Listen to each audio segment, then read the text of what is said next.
Duha ka mga lalaki ang gikatahong namatay human naanod sa baha sa managlahing sapa sa Cagayan de Oro City tungod sa kakusog sa ulan.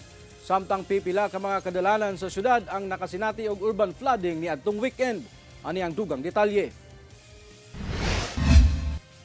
Patay na diyang nakitaan sa mga personahe sa Cagayan de Oro CDRRMD ang lawas sa 31 anyos nga lalaki.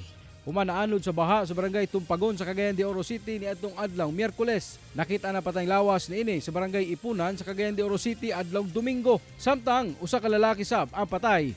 Human naanod sa tubig baha sa usa ka creek sa sitio Malasag, barangay Kugman niadtong adlaw Biyernes. Sumala sa CDRRMD nga gisubayan pa sa biktima og luwas ang usa ka babae nga natrap sa pikas tampi sa creek apan nadala kini sa bulog sa tubig baha. Subo nga pamalandungon nga wala tayo mga dagkong weather disturbance but natay mga casualty nga ani. So ato lang yung pahimangno nga mampingon jud always.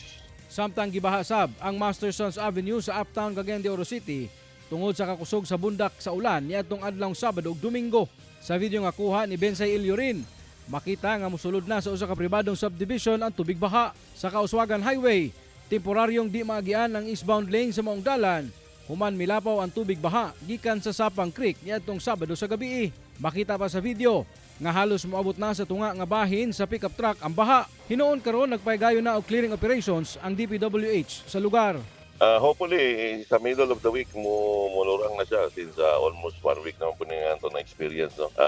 Usahay man ko dili po niya nakataas ang atong ma-experience ng ITCC. No? Kauban si Jaybert Pairat, James Paulo Yap, 1 Mindanao.